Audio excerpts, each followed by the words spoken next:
ভেষজ গুণে ভরপুর তেলাকুচা। তেলাকুচা এক প্রকারের ভেষজ উদ্ভিদ। বাংলাদেশে স্থানীয়ভাবে একে কুচিলা, তেলা, তেলাকুচ, তেলাহুচি, তেলাচোরা, কেলাকুচা, তেলাকুচা বিম্বি ইত্যাদি বিভিন্ন নামে ডাকা হয়। অনেক অঞ্চলে এটি সবজি হিসেবেও খাওয়া হয়। গাছটির ভেষজ ব্যবহারের জন্য এর পাতা, লতা, মূল ও ফল ব্যবহৃত হয়। এটি লতানো উদ্ভিদ। এটি গাঢ় সবুজ রঙের নরম পাতা ও কাণ্ড বিশিষ্ট একটি লতাজাতীয় বহুবর্ষজীবী উদ্ভিদ।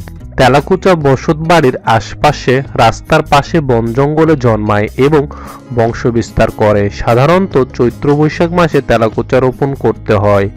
পুরাতন মূল শুকিয়ে যায় না বলে গ্রীষ্মকালে মৌসুমী বৃষ্টি হলে নতুন করে পাতা গজায় এবং কয়েক বছর ধরে পুরানো মূল থেকে গাছ হয়ে থাকে। অবহেলিত এ লতা জাতীয় গাছটি অত্যন্ত উপকারী। আসুন জেনে নিই এর ঔষধি গুণ। ডায়াবেটিস হলে তেলাকুচার কাণ্ড সমেত পাতা ছেঁচে রস তৈরি করে আধা কাপ পরিমাণ প্রতিদিন সকাল ও বিকালে খেতে হবে। তেলাকুচার পাতা রান্না করে খেলেও ডায়াবেটিস রোগে উপকার হয়। জন্ডিস হলে তেলাকুচার মূল ছেঁচে রস তৈরি করে প্রতিদিন সকালে আধা কাপ পরিমাণে খেতে হবে। পা ফোলা রোগে, গাড়িতে ভ্রমণের সময় বা অনেকক্ষণ পা ঝুলিয়ে বসলে পা ফুলে যায়, একে শোথ রোগ বলা হয়। তেলাকুচার মূল ও পাতা ছেঁচে এর রস 3 থেকে 4 চা চামচ প্রতিদিন সকালে ও বিকালে খেতে হবে। শ্বাসকষ্ট, বুকে সর্দি বা কাশি বসে যাওয়ার কারণে শ্বাসকষ্ট, হাঁপানি রোগ নয় হলে তেলাকুচার মূল ও পাতার রস হালকা গরম করে 3 থেকে 4 চা চামচ পরিমাণ 3 থেকে 7 দিন প্রতিদিন সকালে ও বিকালে খেতে হবে।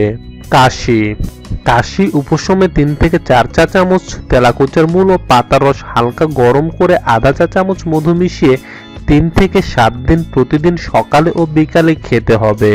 দুধ স্বল্পতা, সন্তান প্রসবের পর অনেকের বুকে দুধ আসে না বা শরীর ফ্যাকাশে হয়ে যায়। এই অবস্থা দেখা দিলে একটা করে তেলাকুচা ফলের রস হালকা গরম করে মধুর সঙ্গে মিশিয়ে খেতে হবে। তেলাকুচার পাতা একটু তিতে হওয়ায় পরিমাণ মতো সকাল বিকাল 1 সপ্তাহ খেতে হবে। ফোঁড়া ও ব্রণ, এই সমস্যায় তেলাকুচা পাতার রস বা পাতা ছেঁচে ফোঁড়া ও ব্রণে প্রতিদিন সকাল বিকাল ব্যবহার করতে হবে। আমাশয়, প্রায়ই আমাশয় হতে থাকলে তেলাকুচার মূল ও পাতার রস 3 থেকে 4 চা চামচ 3 থেকে 7 দিন প্রতিদিন সকালে ও বিকালে খেতে হবে। অরুচিতে, সর্দিতে মুখে অরুচি হলে তেলাকুচার পাতা একটু সিদ্ধ করে পানিটা ফেলে দিয়ে ঘি দিয়ে শাকের মতো রান্না করে খেতে হবে। খেতে বসে প্রথমেই সেই শাক খেলে খাওয়াতে রুচি আসবে। নিয়মিত আপডেট পেতে আমাদের চ্যানেল সাবস্ক্রাইব করুন।